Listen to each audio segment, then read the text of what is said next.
Welcome to the Next in Queue podcast, a not-so-safe space for all kinds of news, views, and dialogue. Brought to you by Quilliam International.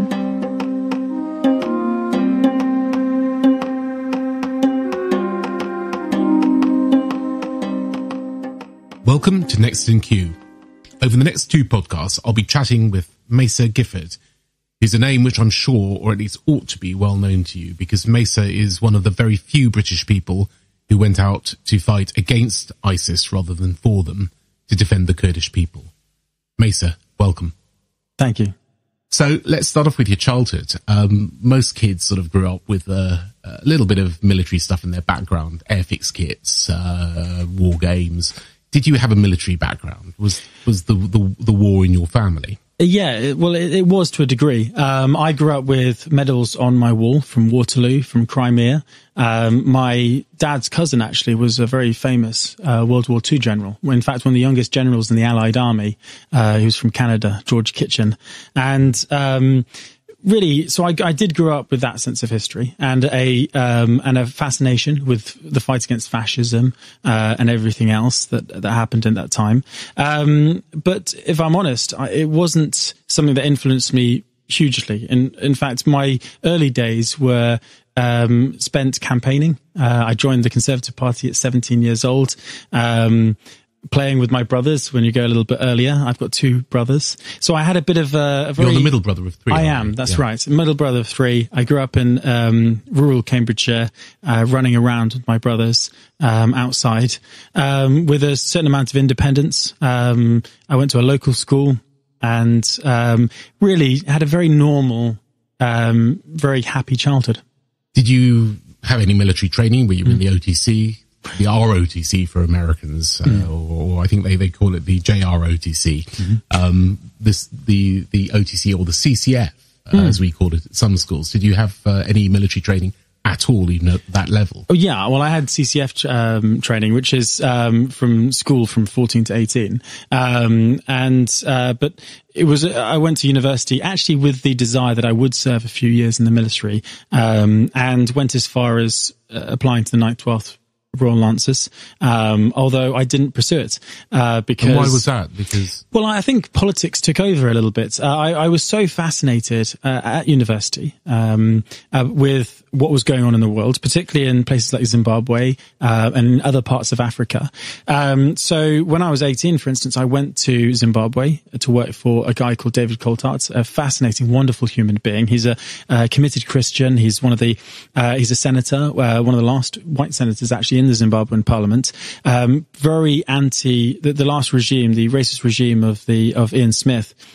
He was very much against that, campaigned against it, and his principles were remarkable. The way he united the MDC, the way he reached out to people, taught me a great deal, and that it had a profound influence on me and made me want to get involved in politics. So when you came back, you ran as a candidate unsuccessfully for That's right. the Conservative candidate for the local council. Yeah, well, it was interesting actually because I ran for a little place called Shelthorpe in the town of Loughborough in England, and at one point they said I had my work cut out for me because this was the largest council estate in Europe at one point. They said that when the year before, they said Santa Claus, when they did the town parade, went through Shelthorpe and he was shot with an air rifle.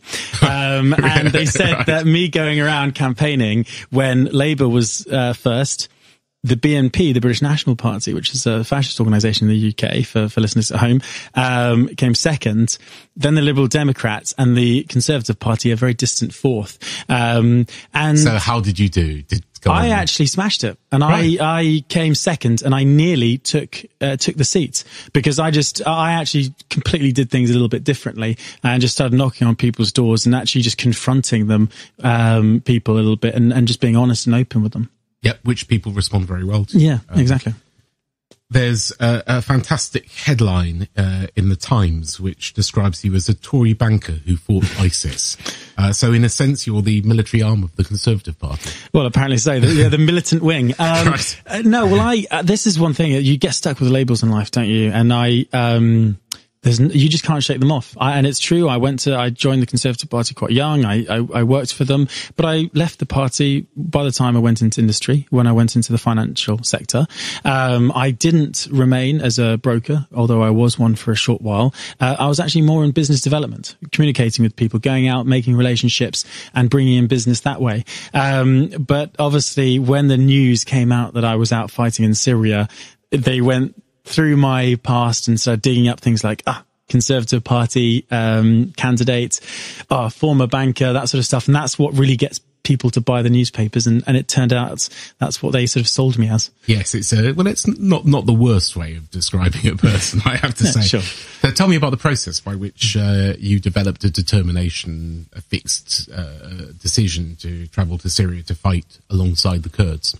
Well, so after leaving university, and as I said before, I was very passionate and committed with politics, and I wanted to get involved. However, because I graduated at the heart of the recent recession, I decided to go. I almost fell into the city. So, right, as a default option. Because pretty much. There were jobs there, and you go for where the jobs are. Exactly. And and it was fun. I was going to London. All my friends were in London. I was young. I wanted to earn good money, and I wanted to go out and have fun. And then, after a few years, doing that, and my job meant that I spent a lot of time online. I really had to research and explore what was moving the markets and what was going on in the world. All of a sudden, as the years went past, I was struck by international events, what was happening in the Middle East, and the rise of the Islamic State, the fall of Mosul, suddenly the girls being in cages, Yazidis trapped on Sinjar mountain, and it came almost in a flood, hit me. And I started to remember what drove me at university, what drove me in the past, and I had a real desire to go out and do something. Just before you went out, I think probably in the months before you went out, an 18-year-old woman called Silhan Özçek was convicted of going off to join the PKK. What was the impact of that on your decision? Because you must have factored it in. It was clear that there were people being arrested for doing something not dissimilar from what you've chosen to do. I think she came a little bit after me, or at least I certainly hadn't heard about her case. What I actually heard about was young British men going out to fight, and Americans too. So I came across a guy called Jordan Matson, a young guy who had left the military the year before, I think, possibly, had gone out to Syria and joined a group called the YPG. And he was on TV, Fox News, all the major channels, basically saying the Kurds are struggling. They are fighting against an Islamic State that is rampaging through Syria and Iraq, devastating communities, and no one's doing anything about it. America's not here. Britain's not here.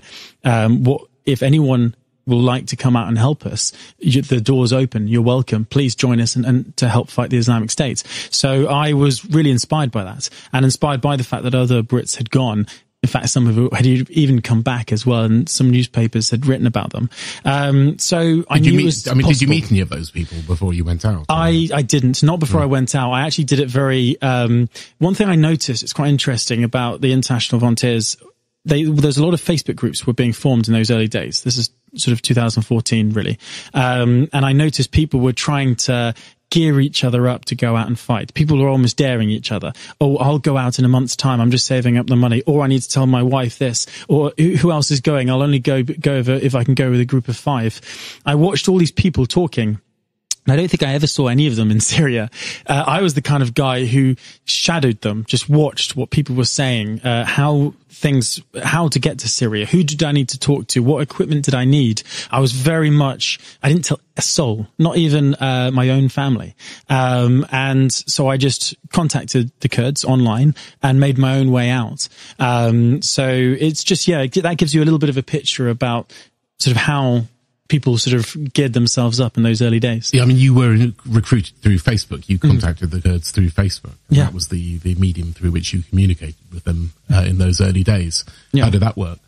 Well, it was just a case. They had a group called the Lions of Rojava, which was a group set up actually by Jordan Matson, this American guy. And I hadn't discovered the Lions of Rojava until I'd seen these news articles. I think it was on YouTube, actually.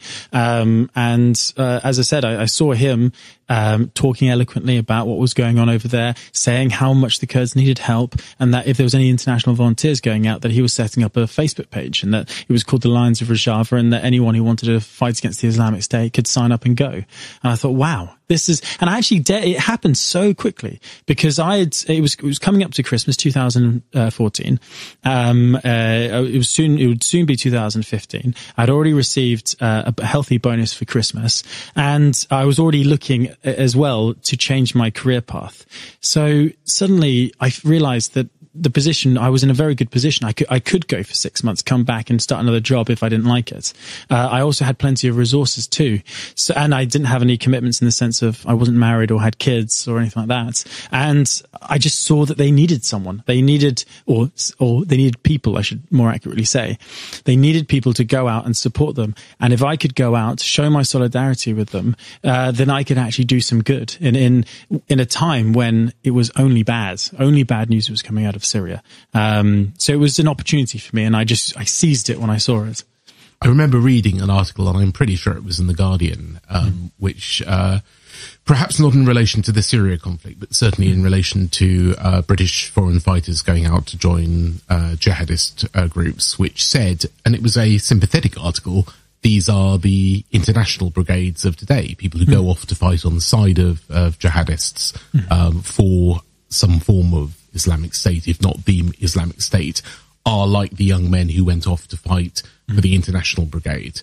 I remember reading that and thinking, actually, that's quite an outrageous comparison to make, because you can say many things about the wrongness of the international brigades and their politics, but the one thing that they weren't were murderous fascists. Yeah, jihadi headcutters. No, actually, civilization and Western Europe has a strong tradition of volunteering and internationalism. Not just in the Spanish Civil War, where people from all around the world went to go and fight.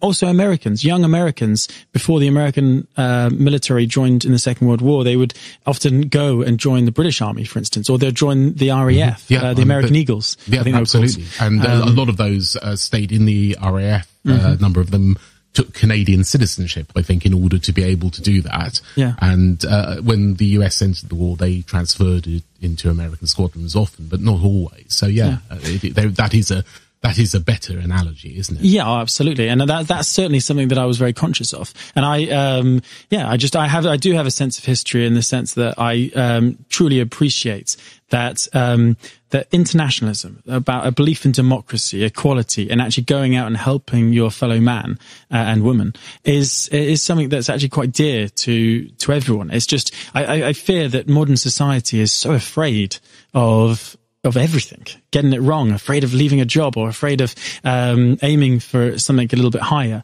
And you just sometimes have to have a moment of clarity, or you sometimes just have to think to yourself, okay, how can I break this mold? How can I go out and do something where I know I can do some good? I'd seen it before. I'd done it in Africa. I'd traveled, and I'd fallen into a job which, although it was well paid, it gave me a great future, it wasn't exactly where I wanted to be, certainly not when I saw what was going on in the Middle East. It might be quite interesting to do a chat with you and a person who had fought for the other side, or thematically the other side in other conflicts, to talk about the sort of similarity of motivations and the thought processes that people go through. I mean, there's an argument, isn't there, that every generation needs a war, that there's something in particular in young men that requires them to prove themselves in combat. Yeah. And it's a great sort of theme in literature, isn't it? Yeah, it is. And I haven't, do you know what, I've never told this story before. A few years ago now, my father had a heart attack, very bad one. And I rushed from home from work all the way back to Cambridge. And I visited him over a week because he was very unwell afterwards. And I can remember being so frustrated at the time, so down, so upset because of what had happened to my dad, and also the work that I was going through at the time. And I remember turning to my mum and saying, I'm actually jealous of obituaries. And she was like, what are you talking about? And I was like, no, what I mean by that is I pick up an obituary and I look at these people, these remarkable men and women who they had something great happen to them. If you read the beginning, it'll say something like Tom grew up in Cambridgeshire and he went to a local school. He wanted to become an accountant, but then the Second World War happened and he found himself deep in the Italian forest, or in the beaches of Normandy, rescuing people, and where he was able to prove himself, or he was able to win an award. And these people were given the chance to shine. And in our modern society, so many people, so many with wonderful talents, so many capable, so much that they're capable of, that they don't quite get to see that side of themselves. And the reason I don't want to tell that story and make myself sound naive, or that I was a complete adventurer, and that's the only reason why I went out to Syria, because the difficulty with life is there's the old saying, there's one side, the other side, and then there's the truth. It's just a bit of everything, isn't it? If I wasn't an adventurous soul, I would never have gone. If I hadn't had that bonus, I wouldn't have felt financially secure. If I hadn't have seen the call to arms by the Kurds, I again wouldn't have gone. So just like life on earth, the conditions were just perfect for me. If you were a religious person, you might say that was divine providence. Possibly. Then a lot of international volunteers, or certainly a majority in the early days, were of faith. They were Christians who weren't going out to fight the Islamic State. Far from it. They went out to protect just people. Just put themselves actually between the Islamic State and the Yazidis and the Christians and the Arabs and the Kurds who were being butchered by them. Right. I mean, we talk about, quite often the motivation behind people who go out and fight for Islamic State is a sense of solidarity with the Ummah. But I mean, a solidarity with other people is a very, very basic human emotion. Yeah. It's one of the defining things about being human, that when you see somebody who is in a terrible position, you have a natural desire to go and help them. No, absolutely. And that's certainly something that motivated me too. One of the downsides, I suppose, of having had such an extraordinary experience in your comparative youth is, how does the rest of life measure up to that? I mean, one of the things you read when you're reading military memoirs, one of the things that you notice is that these incredible people and their obituaries did incredible things during a 4 or 5 year period, and then the rest of their life was became a partner in a law firm, or an architect, or something like that. No, and honestly, often these people, that's what they wanted, because they had, as I said, greatness thrust upon them. They shone, and then they went back and they married the woman that they always wanted to marry, or they went back to the community and they got on with their lives, and they pursued happiness, and very often never talked about it again. I mean, the number of military memoirs not written by people vastly outnumbers the ones that have been. And that's because a lot of people got back and just thought, well, okay, I'm going to get on with life. And that's what I want to do too. And let's not forget, and I hope I don't come across, and I know I don't come across, even I've heard myself speak, is I don't come across, and I'm not any form of fighter or hero or anything like that. I went out to fight alongside the Kurds, who are the real heroes as far as I'm concerned, and the Syriacs and the Christians and the Yazidis. Those are the real heroes. I wanted to go out, fight alongside them, but much more importantly than that, talk about my experiences, and actually articulate what these people want. So coming back after all what I've experienced in Syria, what gives me strength and what allows me to move on with my life is knowing that I'm still working hard, just as hard in the UK and in Europe and in America than I did on the front line in Raqqa. So it is a sense of determination and having a goal. Did you tell your parents what you were going to do? Well, there was a sense of, I was 27 when I went out. I'm 32 now. And I didn't want to tell them because I was just so afraid that it would rip them apart, that they would live their lives on edge for the 6 months, which was the amount of time I went for my first trip, that it would devastate them. And it was naive, because in hindsight, I would have almost certainly told them, or at least I would have found a really good way to tell them. But it was. So what just was to the keep process? them safe. You disappeared. Did you tell them what that you were going off on a holiday? Or I said that I was going to be working in the Middle East, that all the events in Syria... Which was technically true. Which was certainly true. Right. And I did also say that I was going to help the Kurds. I said to them, look, events in the Middle East has caused a humanitarian crisis. I said to them, look, I'm going to take 6 months out. I'm in a good place in my career. I'm going to go out to the Middle East. I'm going to work with people in Turkey and perhaps in Iraq. And they were like, yeah, Turkey, fine. Iraq, not so much. They had very limited knowledge of the Middle East and what was going on. So when I booked my flight, I deliberately chose to go to Turkey first, where I spent a day, took a few pictures around the Blue Mosque, which I wanted, and the other beautiful parts of Istanbul. Which is gorgeous. Which is absolutely lovely. It's everything. Istanbul is everything that you've ever imagined it to be. Absolutely. It's everything you would ever want to fight for, which is history, culture. And I went there deliberately to spend a bit of time, 24 hours, just getting my headspace together and appreciating the architecture before moving on to Syria. And it wasn't until a month later did my family find out. And how did they find out? Did you break the news to them, or well, they actually figured it out, to honestly. Right. Well, they realised where I'd gone, and because I wasn't staying in communication with them, they opened up one of my bank statements one day, saw that I'd booked a flight to Iraq as well, and then suddenly they were like, "You're not being very honest with us." And I actually had a very frank conversation on my birthday in 2015, where I said to them, no, you're right, I'm with the YPG. And to make the matters worse, about a week or so after that, I think it was, the Daily Mail produced a piece on me, which was a terrible piece. I didn't particularly like it. And suddenly I was in all the newspapers in the UK. Can you remember what your parents' specific reaction was to you? Do you remember the words that were said to you? Yeah, rage, fury, confusion. Do you know what? And I don't want to...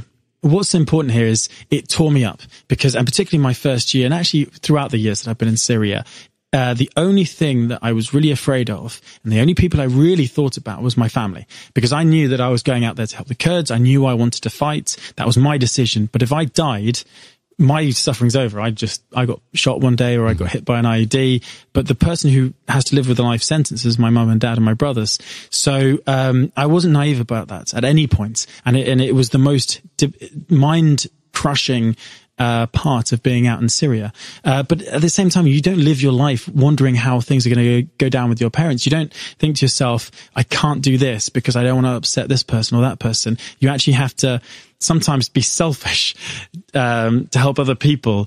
To be selfless and to help other people, you've got to be selfish to the people that love you the most. And it's a very weird thing to say, but it's certainly true. Did you get any legal advice as to the situation you might find yourself in when you got back? Not particularly. I actually, I once heard an interview with David Cameron when he was asked about a couple of British guys who had gone out to fight ISIS. And he turned around and said, well, there's a big difference between those who join the Islamic State to fight and those who go to fight against the Islamic State. And so that actually gave me a huge amount of confidence. And also I knew that I was on the moral high ground here, that the Kurdish people believed in equality. They believed in democracy, that they wanted to fight against ISIS, and that they were fundamentally good and a potential ally of the West. Right, they weren't allies formally at the time. That's true. But they certainly weren't I checked that they weren't on a terror list, for instance. No. Although, pausing there for a second, I mean, this gets us into the difficult and contested issue of the relationship with the PKK and the PKK. And the PKK, is regarded ambivalently at best and as a terrorist group in certainly some countries, that's including, true, I think, the United Kingdom. Yeah, most Western countries and the United States too. I mean, one of the great ironies, of course, is that Jeremy Corbyn has a very long-standing association with the PKK in the UK. Yeah. And they were thought to be the good guys in many ways by people who were on the revolutionary left in Britain. Yeah, well, and that's the PKK and the YPG. So they do have an interesting relationship, and it's changed over time. So in the early days, the YPG, it literally translates as the People's Protection Units. They were formed when ISIS. Well, they've been formed actually for a while now. Actually, they were formed way back in 2004. Some say, but in reality, it was chiefly formed in 2011 when ISIS started to overrun people's homes and villages. And these people were young men and women who stuffed their pockets, their jeans clean pockets with bullets, grabbed an AK-47 and ran to the front line. These people were, it was a battle to the death, quite literally for them. The wolf was at their door. And what was interesting, they were losing, and they were surrounded in Kobani, and all this is well known. However, it was the PKK that largely saved the YPG. Hundreds, if not possibly thousands, of PKK fighters stripped off their uniforms and crossed the border from northern Iraq into Syria. I don't know what other support was given, because obviously I have no idea. But no doubt Kurdish forces came from northern Iraq and gave the YPG its spine. It turned it from a group of men and women trying to fight for their homes into actually a military structure. But therein lies the problem. PKK is listed as a terror group.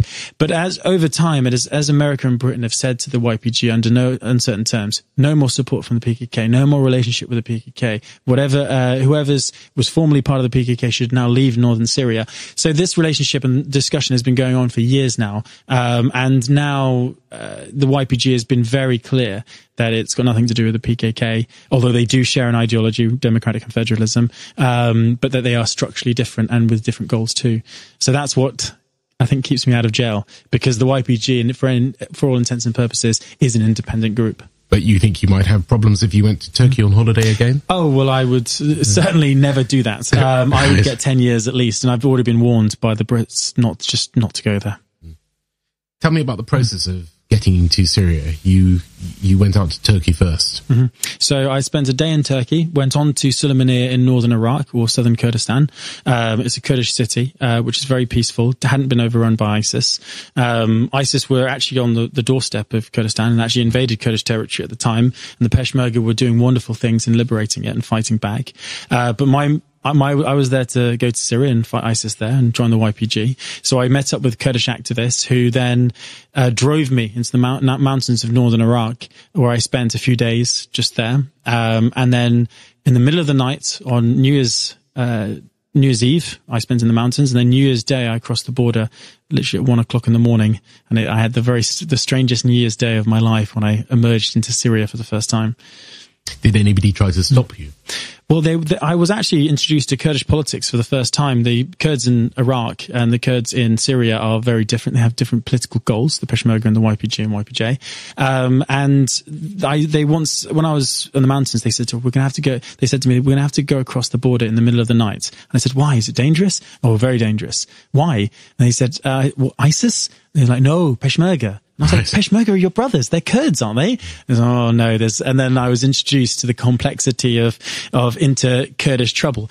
But in the middle of the night, we got to this river, the one that goes through Baghdad, Tigris. So we crossed this river in the middle of the night. And on the other side of the river, out of the darkness, emerges a inflatable boat. And out of the boat comes dozens of very injured people. And they'd all come from Kobani and Shengul. And that was actually a dose of reality to see them limping out, people shot through the stomach, shot through the arm. And the first thing we did was we had been, the boots of the cars that we had been driven there, we opened the back, and I suddenly realized that they were full of ammunition, AK-47s, small arms, which we then stuffed into the boats because they were more important than us. They went over first, and then the boat came back for us, and I saw Syria for the first time, and I realized that I'm joining a force that actually is losing against ISIS, and that this is a fight for northern Syria, quite literally. Did you think you were going to be killed? I knew it was a possibility. A good friend of mine, an American hero called David Taylor, former Marine, the most intelligent, most remarkable man I've ever met. He once said to me, we're in the safe house on the way there, his first trip, my third. He said to me, we don't come here thinking we're going to die, or having any clue that we're going to die. We all believe that we're going to survive this. Otherwise, we wouldn't be here. And I can remember, and we got philosophical about it, and we all talked about why we were there and everything else. And that's it. David Taylor was hit by an IED in Raqqa and killed. His family, which is a lovely family, his father's a former sheriff, a police officer. His sisters are all joined the military now.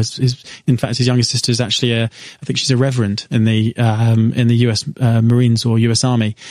So that was actually, incidentally, going off track here, one of the things that really, when I was in Raqqa, nearly sent me home. For the first time, I actually called into question, what are we doing there? What are foreigners doing fighting in Syria?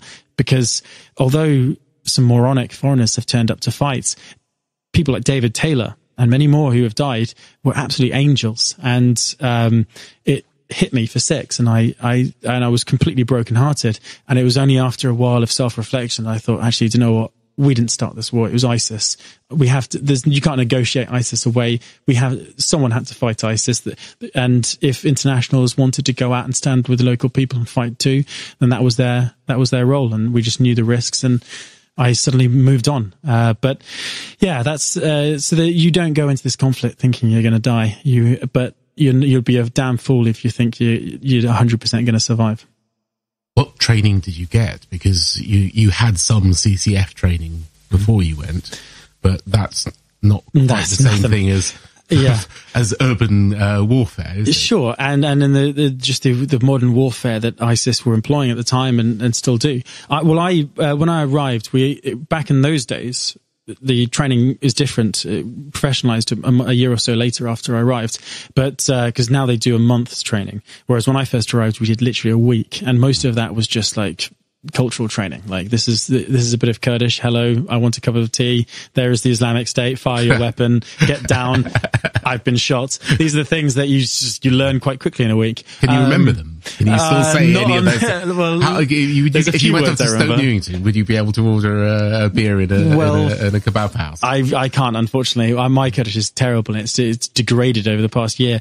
But I frequently still call people Haval, which is comrade, which is the term of endearment within the YPG. But actually, my blessing in those early days after my that week's training was I was packed off to the front line, where I spent my first month and a half doing nothing. ISIS was over a mile away, and even so far that I couldn't even see them. And although over those months, we did go to other parts of the front line where we were able to watch closer positions, other trenches and other fortifications through binoculars. And we were introduced to ISIS that way in some ways.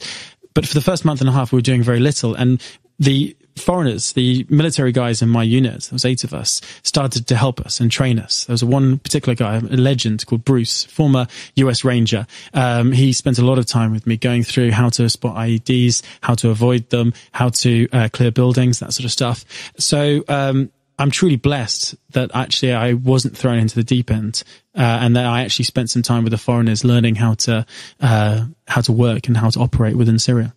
Macer, thank you very much for talking us through your early days and your journey to fight against ISIS. In the second part, we're going to move on to discuss what it was actually like in combat with ISIS. Fantastic.